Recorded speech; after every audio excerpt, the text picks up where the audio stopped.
Second last जो हमारे पास point है वो है एस्टिमेटेड लाइबिलिटीज़। तो जैसे कि इसके नाम से लग रहा है, हमें पता चल रहा है एस्टिमेटेड लाइबिलिटीज़ हैं। तो उसमें वो कह रहा है debts are obligation of unknown amount that can be reasonably estimated.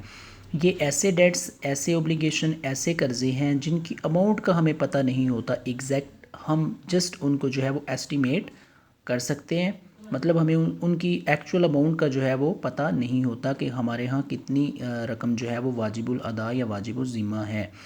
तो इसमें देखें, there is no way of thinking exact amount of such liabilities. कोई ऐसा फार्मूला, कोई ऐसा कुलिया नहीं है कि जिसको इस्तेमाल करते हुए हम इन लाइबिलिटीज़ की एक्चुअल अमाउंट जो है वो इनकर होने से पहले ही जो है वो हम जो है वो मालूम कर सकें। इसकी एग्जांपल्स की अगर बात की जाए तो प्रॉपर्टी टैक्सीज़ हैं, के प्रॉपर्टी के ऊपर, हमारी प्रॉपर्टी के ऊपर जो है वो गवर्नमेंट ऑफ पाकिस्तान टैक्सीज़ जो है वो लगाती है। लेकिन हमें पता नहीं होता कि हमारी प्रॉपर्टी के ऊपर कितना टैक्स लगेगा, बिकॉज़ जो रेट्स हैं वो जो है वो फ्यूचर के अंदर जो है वो चेंज हो सकते हैं, वो कभी भी सेम जो है वो नहीं रहते। सो प्रॉपर्टी टैक्स जो है वो इसकी एक एग्जांपल है एस्टिमेटेड लाइबिलिटीज़ की। इसको हम एस्टिमेट कर सकते हैं लेकिन इसकी एग्जैक्ट अमाउंट का हमें पता नहीं होगा। उसके बाद पेंशन्स हैं। पेंशन जो इदारे या जो गवर्नमेंट के इंस्टीट्यूशंस अपने एम्प्लॉइज़ को रिटायरमेंट के वक्त पेंशन्स पे करते हैं, डेफिनेटली पेंशन उनके यहाँ एक लाइबिलिटी होती है, क्योंकि उन्होंने अपने एम्प्लॉई की मंथली सैलरी के अंदर से वो डिडक्शंस कर रहे होते हैं और उसको कहीं पे इन्वेस्ट कर रहे होते हैं। ठीक है, तो उनको पता होता है कि उन्होंने ये उनकी रिटायरमेंट के ऊपर पेंशन उनको पे करनी है, लेकिन कितनी करनी है इस चीज़ का उनको जो है वो क्लियर नहीं होता। इसी तरह एक चीज़ है प्रोडक्ट वारंटी। कोई भी जो है वो जो सेलर है, जो किसी शख्स को या किसी उसके प्रोडक्ट का जो बायर है उसको अपने प्रोडक्ट की वारंटी दे देता है, लेकिन उसे नहीं पता होता कि उसने फ्यूचर के अंदर जो है वो उसके पास कितने ऐसे बायर्स होंगे जो वापस आएंगे और उसको जो है वो उनके प्रोडक्ट्स रिप्लेस करना पड़ेंगे या करेक्ट करना पड़ेंगे। उसके यहाँ लाइबिलिटी होती है वो प्रोडक्ट, क्योंकि उसने अगर लेट सपोज कि उसने कोई डिफेक्टिव प्रोडक्ट दे दिया है तो डेफिनेटली उसके यहाँ लाइबिलिटी है कि वो उसको रिप्लेस करे या उसको करेक्ट करे। लेकिन कितने प्रोडक्ट्स उसके पास डिफेक्टिव वापस आएंगे इस चीज़ का उसे जो है वो कोई कुछ पता जो है वो नहीं होता।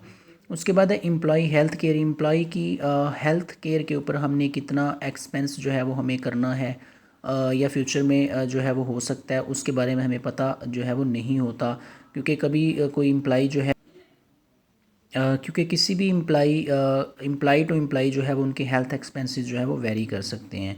उसके बाद है बोनस प्लान्स। इसी तरह जो बैंक्स हैं या जो इदारे अपने एम्प्लॉइज़ को जो है वो बोनस इशू करते हैं, उनका बोनस भी जो है वो भी एस्टिमेटेड लाइबिलिटी में ही जो है वो आता है, क्योंकि बोनस हमेशा जो है वो डिपेंड कर रहा होता है नेट इनकम के ऊपर, जैसे कि मैंने यहाँ पे लिखा हुआ है। अब नेट इनकम अगर ज़्यादा है तो डेफिनेटली बोनस की अमाउंट या ये उनकी यहाँ लाइबिलिटी ज़्यादा इनकर हो सकती है, और अगर नेट इनकम उनकी कम आई है तो बोनस की अमाउंट भी जो है वो डेफिनेटली कम ही आएगी। लास्ट पे हमारे पास जो पॉइंट है वो है contingent liabilities. Right, liabilities that may be incurred by a business depending on the happening of a certain future event.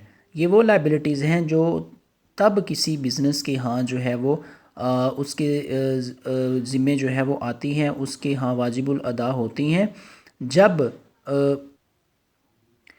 In liabilities का जो है वो कंपनी के ज़िम्मे आना या ना आना फ्यूचर के किसी इवेंट के ऊपर जो है वो डिपेंड कर रहा होता है, कि अगर फ्यूचर में वो इवेंट अगर होता है तो कंपनी की लाइबिलिटी जो है वो इनकर हो सकती है, और अगर वो फ्यूचर इवेंट जो है वो वैसा नहीं होता तो कंपनी की लाइबिलिटी इनकर नहीं होगी। इसकी एग्जांपल इस तरह से हम दे सकते हैं कि लेट्स सपोज कोई शख्स है, वो कंपनी के अगेंस्ट जो है वो कोर्ट ऑफ लॉ में जो है वो मुकदमा कर देता है कि कंपनी के हाँ मेरा 1 लाख रुपया जो है वो वाजिबुल अदा है और कंपनी मुझे पे नहीं कर रही।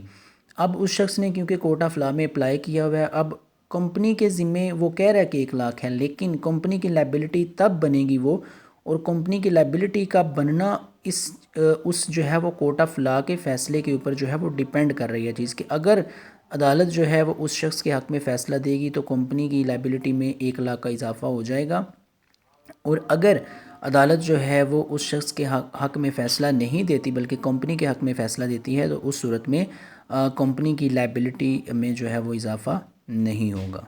शुक्रिया जी।